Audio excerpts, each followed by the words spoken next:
ఖచ్చితంగా తీసుకోవాలి. ముఖ్యంగా అసలు మహిళలు ఏ దైవాన్ని ఆరాధిస్తే మంచిది అని అంటారు? ఈ సంవత్సరం శక్తి ఆరాధన శుభ ఫలితాలను అందిస్తుంది.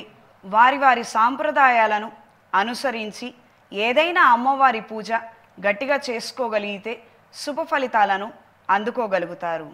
ఈ విశ్వావసునామ సంవత్సరంలో ఏ నదికి పుష్కరాలు రానున్నాయి? ఆ వివరాల గురించి తెలియచేస్తారా? శ్రీ విశ్వవసునామ సంవత్సరంలో సరస్వతి నది పుష్కరాలు ఉంటాయమ్మా.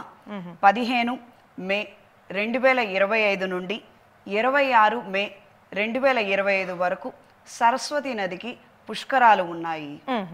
అలాగే ఈ సంవత్సరంలో వచ్చేటువంటి మూఢాలు కత్తెరలు గురించి కూడా వివరించరా? ఈ సంవత్సరం కర్తరి నిర్ణయం నిజకర్తరి 11 మే 2025 నుండి 28 మే 2025 వరకు ఉన్నవి. 28వ తారీఖున త్యాగం జరుగుతుంది. అంటే ఈ యొక్క సమయంలో ఎటువంటివి చేయకూడదు అంటారా? ఏవి మొదలు పెట్టకూడదు అని అంటారా? ప్రత్యేకంగా గృహ నిర్మాణాలు, బోరు వేయటము, భూమిని తవ్వటము, ఈ పనులు మాత్రం చేసుకోకూడదు. మరి ఎటువంటి కార్యక్రమాలు చేయొచ్చు అంటారు?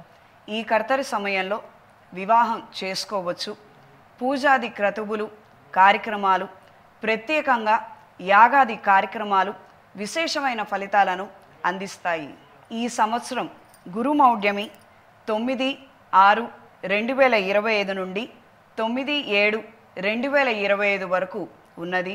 శుక్రమౌఢ్యమి 26/11/2025 నుండి 17/2/2026 వరకు శుక్రమౌఢ్యమి కలదు. అంటే ఈ శుక్రమౌఢ్యమిలో మనము ఎలాంటి పనులైనా మొదలు పెట్టచ్చు అని అంటారా? గురుమౌఢ్యమి శుక్రమౌఢ్యమిలో ప్రధానంగా శుభకార్యాలు చేసుకోకూడదు. పెళ్లి చూపులు కావచ్చు, పెళ్లి ప్రయత్నాలు కావచ్చు, వివాహాలు అసలే కూడదు.